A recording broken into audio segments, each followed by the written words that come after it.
ഏതാണ്ട് 1.5 മണിക്കൂർ മുൻപാണ് ഈ സ്പേസ് എക്സ് ക്രൂ 10 വിക്ഷേപിച്ചത്. അത് അങ്ങ് നാസയുടെയും ഒപ്പം തന്നെ സ്പേസ് എക്സിന്റെയും ഒരു സംയുക്ത ദൗത്യമാണ്. എന്തിനാണ് എന്ന് ചോദിച്ചു കഴിഞ്ഞാൽ അതൊരു ഒരു യൂഷ്വൽ റൊട്ടീനാണ്. അതായത് നമുക്കറിയാം, അന്താരാഷ്ട്ര ബഹിരാകാശ നിലയത്തിൽ അവിടെ പല പരീക്ഷണങ്ങൾക്കുമായി അവിടെ ബഹിരാകാശ സഞ്ചാരികൾ പോകാറുണ്ട്. അങ്ങനെ 4 പേർ ഇപ്പോഴും അവിടെ തുടരുന്നുണ്ട്. അതിൽ ഒരാൾ നമുക്ക് അടുത്തറിയാം, അതൊന്ന് സുനിത വില്യംസ് ആണ്, ഇന്ത്യൻ വംശജയാണ്.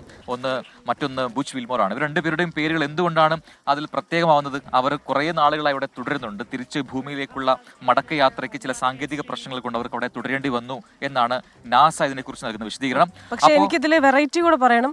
അപ്പോൾ പ്രിയപ്പെട്ട പ്രേക്ഷകർ, സാധാരണ ഇങ്ങനെയുള്ള കാര്യങ്ങളിൽ നമ്മൾ വാർത്ത വായിക്കുന്നു, അതിനുശേഷം നമ്മൾ ലൈവ് ആരാണെന്ന് പറയുന്നു. അപ്പോൾ ആ വിക്ഷേപണത്തെക്കുറിച്ചുള്ള എല്ലാ പ്രധാനപ്പെട്ട വിവരങ്ങളും എൻ്റെ ഈ തൊട്ടടുത്ത് നിന്ന് നമ്മുടെ ശാസ്ത്രജ്ഞനായ പ്രജിൻ സി കണ്ണനാണ് കൂടുതൽ വിശദാംശങ്ങളും അയച്ചിരുന്നത്. അപ്പോൾ പ്രജിൻ, എന്തൊക്കെയാണ് കൂടുതൽ വിശദാംശങ്ങൾ? അതാണ് പറഞ്ഞുകൊണ്ടിരിക്കുന്നത്. അപ്പോൾ പ്രേക്ഷകർക്ക് ആ ദൃശ്യങ്ങൾ കാണാം.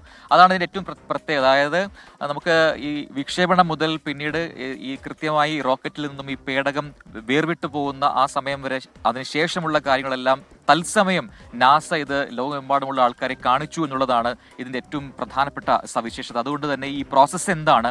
കാരണം റോക്കറ്റ് വിക്ഷേപണം പോലും നമുക്കറിയാം ഈ സ്പേസ് എക്സിന്റെ മറ്റൊരു ടെക്നോളജിയാണ്. നമ്മൾ സാധാരണഗതിയിൽ കാണുന്ന ISROയുടെ അല്ലെങ്കിൽ മറ്റ് രാജ്യങ്ങളുടെയൊക്കെ ടെക്നോളജിയല്ല സ്പേസ് എക്സ് ഉപയോഗിക്കുന്നത്. അതിന് പ്രത്യേകമായിട്ടുള്ള സജ്ജീകരിച്ചിരിക്കുന്ന സംവിധാനങ്ങളോട് കൂടിയ റോക്കറ്റാണ് ഈ ഫാൽക്കൺ എന്ന് പറയുന്നത്. ഫാൽക്കൺ 9 എന്ന് പറയുന്ന റോക്കറ്റാണ്. അത് വിക്ഷേപിച്ചു കഴിഞ്ഞാൽ തിരികെ ഭൂമിയിലേക്ക് ലാൻഡ് ചെയ്യിപ്പിക്കാനും സാധിക്കും. അതും ഒരു പ്രത്യേകതയാണ്.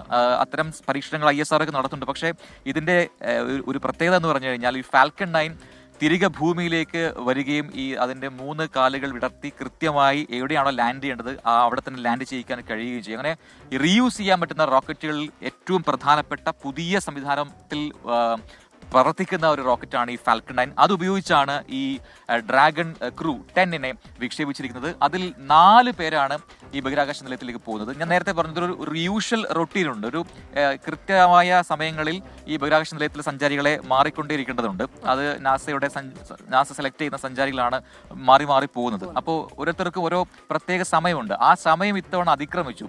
ബുച്ച് വിൽമോറിനും സുനിത വില്യംസും തിരികെ ഭൂമിയിലേക്ക് എത്താൻ സമയം അങ്ങനെ നീണ്ടു പോയി. ഒരു വേള ഇവരുടെ ആരോഗ്യനില വഷളാവുന്നു എന്നൊക്കെയുള്ള വാർത്തകളൊക്കെ ഉണ്ടായിരുന്നു. പക്ഷെ അതൊക്കെ നിഷേധിച്ചുകൊണ്ട് സുനിത വില്യംസ് അവിടെ ഇരുന്നുകൊണ്ട് ഇന്റർനാഷണൽ സ്പേസ് സ്റ്റേഷനിൽ ഇരുന്നുകൊണ്ട് ലൈവ് ചെയ്യുന്ന കാഴ്ച നമ്മൾ കണ്ടതാണ്. അപ്പൊ അങ്ങനെയൊക്കെയുള്ള സംവിധാനങ്ങൾ ഒക്കെ ഇപ്പോൾ നടക്കുന്നുണ്ട്. അപ്പം ഇന്നത്തെ പ്രത്യേകത എന്ന് പറഞ്ഞാൽ 4 പേർ അങ്ങോട്ട് പോവുകയാണ്, ഇന്റർനാഷണൽ സ്പേസ് സെന്ററിലേക്ക് പോവുകയാണ്. അവരവിടെ എത്തിയ ശേഷം അവിടെ ഇപ്പോൾ കഴിയുന്ന 4 പേർ തിരികെ ഭൂമിയിലേക്ക് മടങ്ങി വരികയും ചെയ്യും.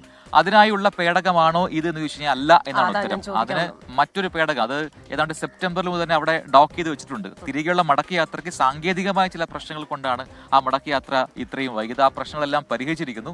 ഇനിയിപ്പോൾ ഈ പേടകം പോയി ഇന്റർനാഷണൽ സ്പേസ് സ്റ്റേഷന്റെ മറ്റൊരു ഭാഗത്ത് ഡോക്ക് ചെയ്യും. പല സ്ഥലങ്ങളായി ഡോക്കിംഗ് എന്താണ്, അൺഡോക്കിംഗ് എന്താണെന്ന് നമ്മുടെ പ്രേക്ഷകർക്ക് അറിയാം. കാരണം കഴിഞ്ഞ ദിവസമാണ് ഇന്ത്യ അല്ല, അത് മാത്രമല്ല, കഴിഞ്ഞ ദിവസമാണ് ISROയുടെ ഈ ദൗത്യം, അതായത് സ്പെഡെക്സ് ദൗത്യം പൂർണ്ണമായും വിജയിച്ച വാർത്ത നമ്മൾ കണ്ടത്. അതായത് ഡോക്ക് ചെയ്യുകയും അൺഡോക്ക് ചെയ്യുക, അതായത് 2 പേടകങ്ങളെ കൂട്ടി യോജിപ്പിക്കുക ബഹിരാകാശത്ത്, അതിനാണ് ഡോക്കിംഗ് എന്ന് പറയാം. പിന്നെ അതിനെ വേർപെടുത്തുക, അതിനെ അൺഡോക്കിംഗ് എന്ന് പറയും. അപ്പൊ ഈ അൺഡോക്കിങ്ങും ഡോക്കിങ്ങും ചെയ്യാൻ പറ്റുന്ന 4 രാജ്യങ്ങളേ ഉള്ളൂ ഇപ്പോ ലോകത്ത്. അതിലൊന്ന് ഇന്ത്യയായി മാറിയിട്ടുണ്ട്. ആ വാർത്ത കഴിഞ്ഞ ദിവസം വന്നതാണ്.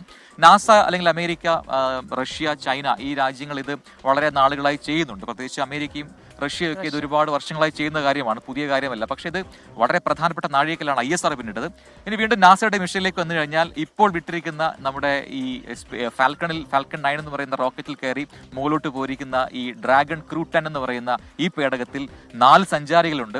അതിൽ 2 പേർ നാസയുടെ ബഹിരാകാശ യാത്രികരാണ്, മറ്റൊന്ന് ജപ്പാന്റെയാണ്, മറ്റൊന്ന് റഷ്യയുടെയാണ്. അങ്ങനെ 4 പേരാണ് അങ്ങോട്ട് പോയിരിക്കുന്നത്. ഈ 4 പേർ അവിടെ ഇന്റർനാഷണൽ സ്പേസ് സ്റ്റേഷനിൽ പോയി അവിടെ ഇനി താമസിക്കാൻ പോവുകയാണ്. അവിടെ അവരുടെ പരീക്ഷണങ്ങളൊക്കെ അടുത്ത മാസങ്ങൾ തൊട്ട് തുടങ്ങുകയും ചെയ്യും. അവിടെ ഇപ്പോൾ തുടരുന്ന 4 പേർ, അതിൽ നേരത്തെ പറഞ്ഞു സുനിത വില്യംസും ബിച്ച് വിൽമോറും ഉണ്ട്. അവരടക്കം 4 പേർ തിരികെ ഭൂമിയിലേക്ക് മടങ്ങാൻ പോവുകയാണ്. അത് ഇന്നല്ല, അത് 19-ാം തീയതിയാണ്. ഈ വരുന്ന 19-ാം തീയതി തിരികെ ഭൂമിയിൽ വരാൻ പോവുകയാണ്. ഓക്കെ, അപ്പോൾ ഈ വണ്ടി അവിടെ പോയി പാർക്ക് ചെയ്യുന്നു. തിരികെ അവിടെ നിന്നുള്ള വണ്ടിയിൽ സുനിത വില്യംസും ബുച്ച് വിൽമോറും എത്തുന്നു. അപ്പോൾ thank you Prajin C Kannan for that beautiful വിവരണം.